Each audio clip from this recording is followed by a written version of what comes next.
11 ഏജൻസികളുടെ സൂചനകൾ വരുമ്പോൾ 11 ഏജൻസിയും കേരളത്തിൽ ഭരണ തുടർച്ച ഉണ്ടാവില്ലെന്നും അവിടെ 72 മുതൽ ഭൂരിപക്ഷം ഏജൻസികളും 11-ൽ 8 ഏജൻസികളും 72 മുതൽ 80 സീറ്റിനുള്ളിൽ UDF അധികാരത്തിൽ വരാമെന്ന് പ്രവചിക്കുന്നു എന്ന് പറഞ്ഞ നെക്ക് ടു നെക്ക് ഫൈറ്റാണ് 8 ഏജൻസികൾ പറയുന്നത്. അവിടെ UDF അഡ്വാൻറ്റേജ്. ബാക്കി 3 ഏജൻസികൾ 85 മുതൽ 90 വരെ സീറ്റുകൾ നേടിയേക്കാം എന്നുള്ളതാണ്. അഥവാ 75 മുതൽ 90 വരെ സീറ്റുകൾ നേടിയേക്കാം എന്ന് പ്രവചിക്കുന്നത് 3 ഏജൻസികൾ മാത്രമാണ്.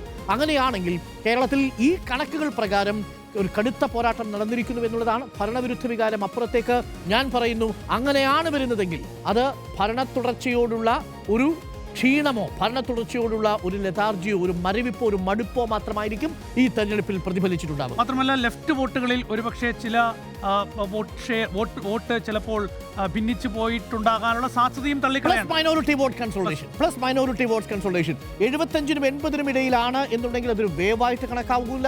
യഥാർത്ഥത്തിൽ ഈ മടുപ്പിൽ അതൊക്കെ വരും. ഭരണ തുടർച്ചയോടുള്ള മടുപ്പ്. പക്ഷേ ഞാൻ കാണുന്ന പ്രശ്നം നമുക്കതെടുക്കാം. ഈ പഞ്ചായത്ത് തെരഞ്ഞെടുപ്പിൽ 60 സീറ്റാണ് LDFന് കിട്ടിയത്. അതെ, 60 സീറ്റ്. അതെ. ഇതിൽ പറയുന്നതെല്ലാം 58, 54, 54. അപ്പൊ പഞ്ചായത്ത് ഇലക്ഷനിലേക്കാളും താഴെ പോയി എന്നുള്ളതാണ്. 64 വരെ പറയുന്നത്, 65, 68 പറയുന്നുണ്ട്. ഞാൻ പറയുന്നത് അതായത് ഒന്നാൻ ആവറേജ് 65 സീറ്റുകൾ വരെ LDFന് കിട്ടിയേക്കാം എന്നുള്ളതാണ് എക്സിറ്റ് പോളിന്റെ സൂചന.